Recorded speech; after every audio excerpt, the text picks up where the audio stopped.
தமிழக அரசியல் களத்துல இப்போ ஓடக்கூடிய ஒரு டாக் என்ன தெரியுமா? காங்கிரஸ் தாவேகா கூட்டணி பேச்சுவார்த்தை ஆரம்பமாயிருக்கு.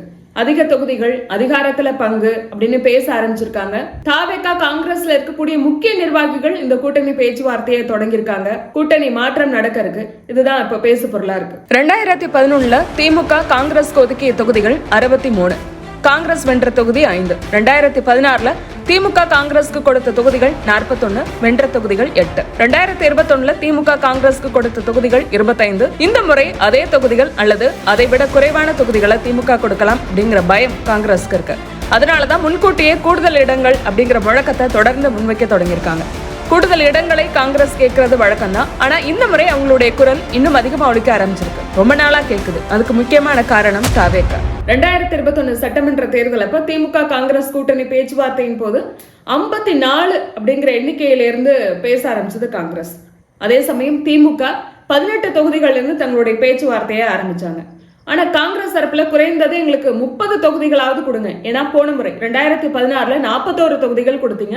இந்த முறை 30 தொகுதிகளாவது வேணும் அப்படிங்கறதா காங்கிரஸோட கோரிக்கையா இருந்தது. ஒரு கட்டத்துல KS அழகிரி கண்ணீரே விட்டாரு. இந்த பேச்சுவார்த்தை நடக்கும் போதே சத்தியமூர்த்தி பவன்ல நிர்வாகிகள்கிட்ட பேசும்போது KS அழகிரி அழுதுட்டார் அப்படிங்கிற செய்திகள் வர ஆரம்பிச்சது. காரணம், அதிகமான தொகுதிகள் கொடுக்கலைனாலும் பரவாயில்ல, திமுக நம்மள அவமானப்படுத்துறாங்க அப்படின்னு KS அழகிரி சொன்னதா செய்திகள் வந்தது. கடந்த சட்டமன்ற தேர்தலுக்கு முன்னாடி திமுக காங்கிரஸ்குள்ள சில சலசலப்புகள் இருந்தது. திமுக காங்கிரஸ் கூட்டணி பல தேர்தலை சந்திச்சாலும் அவ்வப்போது 2 கட்சியினருக்கும் இடையில மனஸ்தாபங்கள் வரது ஒரு வாடிக்கையாக இருந்தது.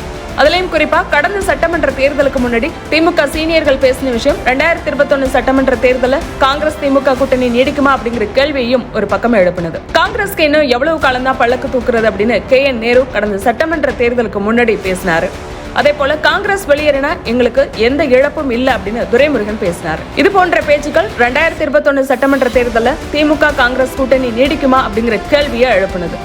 மக்கள் நீதி மையம் பகிரங்கமாவே காங்கிரஸ்க்கு அழைப்பு விடுத்தது. எனவே 3வது அணி அமைக்கலாமா அல்லது ஒரு குறிப்பிட்ட தொகுதியில ஒரு 50 தொகுதியில நம்ம தனியாவே களம் காணலாமா, இப்படியான பேச்சுவார்த்தைகளும் கூட, இப்படியான ஆலோசனைகளும் கூட காங்கிரஸ் தரப்புல நடத்தப்பட்டது. ஆனா காங்கிரஸ் நிர்வாகிகள் எவ்வளவு பேசினாலும் காங்கிரஸோட மேலிடம் திமுக கிட்ட பேசி 25 இடங்கள் அப்படிங்கறத இறுதி பண்ணிட்டாங்க. இந்த நாளில மீண்டும் அதே காட்சிகள் அரங்கேற ஆரம்பிச்சிருக்கு. இந்த முறை திமுக காங்கிரஸ்க்கு கூடுதல் தொகுதிகள் கொடுக்கல அப்படின்னா கண்ணீர் விட வேண்டாம், கதற வேண்டாம். ஏன்னா நமக்கு ஒரு ஆப்ஷன் இருக்கு, தாவேகா அப்படிங்கிற ஒரு ஆப்ஷன் இருக்கு. அந்த தெம்புல காங்கிரஸ் இருக்கு. ஆனா காங்கிரஸ்ல இருக்கக்கூடிய எல்லாரும் தாவேகா கூட்டணியை விரும்புறாங்களா? முக்கியமா காங்கிரஸ் மேலிடம் தாவேகா கூட்டணியை விரும்புதா அப்படிங்கிற ஒரு கேள்வி எழுது. தாவேகா தங்களோட தலைமையில கூட்டணிங்கிறதுல உறுதியா இருக்காங்க. முக்கியமா திமுக கூட்டணியில தாவேகா 2 பேரை எதிர்பார்த்தாங்க. ஒன்னு VCK, இன்னொன்னு காங்கிரஸ். VCK கூட்டணிக்கு வர வாய்ப்பில்லை. அடுத்ததா காங்கிரஸ் எதிர்பார்த்தது தாவேகா.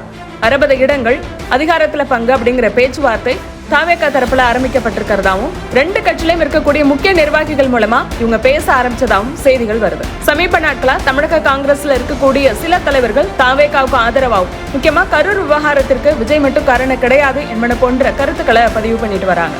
அதே சமயம் அதே நிர்வாகிகள் திமுகவை விமர்சனம் பண்றதையும் பார்க்க முடியுது. அதிகமான தொகுதிகள் கேட்போம், ஆட்சி அதிகாரத்துல பங்கு கேட்போம் அப்படின்னு பேச ஆரம்பிச்சிருக்காங்க. எனவே திமுகவை எந்தெந்த வகையில் கோபப்படுத்த முடியுமோ, கடுப்பேற்ற முடியுமோ அதை திட்டமிட்டு தமிழக காங்கிரஸ்ல இருக்கக்கூடிய ஒரு குறிப்பிட்ட பிரிவினர் இதை செய்யறதா சொல்லப்படுது. இதுக்காக ஒரு பிரிவினர் மட்டும் இதை செய்யறாங்க அப்படின்னா திமுக கிட்ட போனா அதிகமான தொகுதிகள் கிடைக்காது. ஆனா தாவேகா புதிய கட்சி, எனவே அவங்க அதிகமான தொகுதிகளை கொடுப்பாங்க. ஆட்சியில பங்கு, அதிகாரத்துல பங்கு, இப்படியான விஷயங்களுக்கு கூட அவங்க அக்செப்ட் பண்ணிப்பாங்க. எனவே MLAக்கள் வேணுமா வேண்டாமா அப்படிங்கிற கவலையை விட அதிக தொகுதிகள் குறித்த கவலை தான் உங்களுக்கு. எனவே தாவேகாக்கு போகலாம் அப்படிங்கிற மெனக்கெடுதல டெல்லி வரைக்கும் போய் ட்ரை பண்ணி பார்த்திருக்காங்க. ராகுல் காந்தியை பொறுத்த வரைக்கும் 2029 நாடாளுமன்ற தேர்தல் வரை திமுக கூட்டணி அப்படிங்கறதுல உறுதியா இருக்காரு. 2019லயும் 2024லயும் காங்கிரஸ்க்கு அதிக எம்பிக்கள் கொடுத்த ஒரு கூட்டணி கட்சினா அது திமுக தான். இந்தியா கூட்டணியிலேயே காங்கிரஸ்க்கு, ராகுல் காந்திக்கு நம்பகமான பலமான கூட்டணி கட்சியும் திமுக தான். பாஜகவுக்கு எதிரான அரசியலை முன்னெடுப்பதில் காங்கிரஸ்க்கு பக்கபலமா இருக்கிறதும் திமுக தான். காங்கிரஸ் பல மாநிலங்கள்ல தன்னுடைய செல்வாக்கை இழந்து வரக்கூடிய நிலையில திமுக கூட்டணியால தமிழ்நாட்டில் கிடைக்கக்கூடிய வெற்றிகளை அவ்வளவு எளிதில் புறந்தள்ள முடியாது. அந்த ரிஸ்கையும் எடுக்க ராகுல் காந்தி தயாரா இல்ல அப்படின்னே சொல்லப்படுது. அதிலும் பீகார் தேர்தல் தோல்விக்கு பிறகு இந்த ரிஸ்க காங்கிரஸ் யோசிச்சு கூட பார்க்காது. எனவேதான் தமிழ்நாடு காங்கிரஸ் கமிட்டி தலைவர் செல்வ பெருந்தகை திமுக காங்கிரஸ் கூட்டணி வலுவா இருக்கு, தாவேகாவுடன் எந்த பேச்சுவார்த்தையும் நடத்தல அப்படின்னு சொல்லியிருக்காரு. ஆனாலும் கடந்த காலங்கள்ல திமுகவால யாருக்கெல்லாம் கசப்பான அனுபவங்கள் ஏற்பட்டதோ அந்த ஒரு குறிப்பிட்ட பிரிவினர் மட்டும் திமுகவை சீண்டி பார்க்கணும் அப்படிங்கிற வேலையை தொடர்ந்து செய்யறாங்க. ஆனா இதனால திமுக காங்கிரஸ் கூட்டணிக்கு பாதிப்பு ஏற்படுமா அப்படின்னா 100% கிடையாது. பத்தி உங்களோட கருத்து என்ன அப்படிங்கறத கமெண்ட்ல பதிவு பண்ணுங்க.